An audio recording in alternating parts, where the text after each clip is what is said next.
Muy buenas tardes para todos.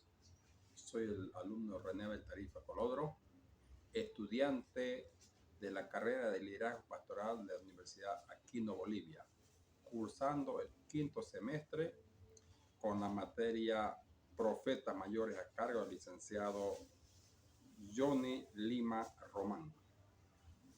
Fue una materia de vital importancia en la cual tocamos 4 profetas mayores. Empezamos con el profeta Isaías, luego el profeta Jeremías, Ezequiel y terminamos con el cuarto profeta Daniel. El profeta Isaías, también llamado el profeta mesiánico, porque mencionaba mucho de la vida del Mesías y de Jesús. Por eso el nombre del profeta mesiánico. El profeta Isaías empezó su ministerio alrededor de los años 740 a 700 antes de Cristo, en el reino del sur, en Judá. ¿Ya? Por eso se llama el profeta mesiánico. Ese fue su ministerio, esos años que él pudo estar trabajando como profeta. Podemos decir aproximadamente unos 40 años. Por eso profeta mayor, porque estuvieron muchos años como profeta.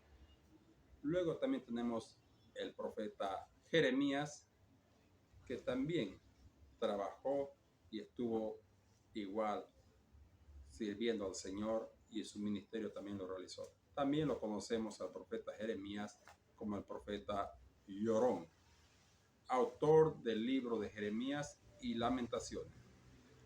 Fue un profeta que llamaba al pueblo al arrepentimiento y a la conversión, a volverse de sus malos caminos. Siempre que llamaba la atención y la reflexión, llamaba al pueblo con palabras de súplica para que se arrepientan. Y él también es el autor del libro de Lamentaciones. Por eso llamado profeta Llorón. De los personajes más peculiares que pudimos ver en el Antiguo Testamento, y fue este hermoso profeta con un hermoso mensaje que clamaba al arrepentimiento a todos los que se habían desviado del camino del Señor. Después pudimos ver también al otro profeta, al profeta Ezequiel, no menos importante que los demás profetas. El profeta Ezequiel empezó su ministerio en el año 593 al 571 a.C. Otros autores también lo mencionan, 592, 570. Una diferencia de un año que no tiene mucho que ver. También tenemos que entender que el nombre Ezequiel significaba Dios fortalece. Su ciudad natal de Ezequiel fue la ciudad de Jerusalén. Su ministerio empezó ¿dónde? En Babilonia, cuando estaba ahí en Babilonia. Durante el cautiverio de Jerusalén profetizó entonces el profeta Ezequiel. Entonces es de vital importancia saber estos acontecimientos, y como un profeta también de Dios, que Dios lo usó en su tiempo para que pueda dar el mensaje. Y el último profeta, no de menos importancia, el profeta Daniel, el profeta visionario, el Señor que le revelaba las visiones.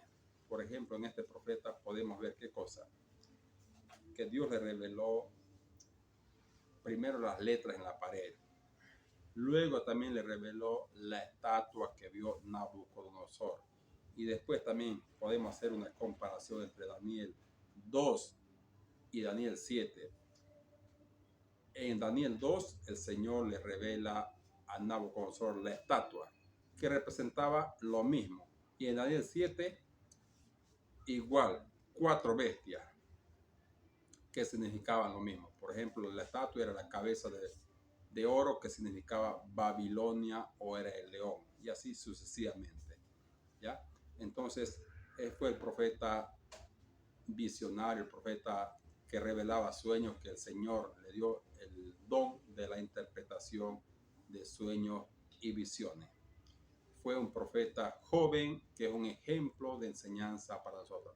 Fue el profeta que también explicó las 70 semanas, los 1260 días o años, o también podemos decir tiempos y la mitad de un tiempo se estaba refiriendo a lo mismo, a las 70 semanas en el tiempo, o sea, los tiempos que iba a sufrir Israel los 70 semanas o años, ¿ya?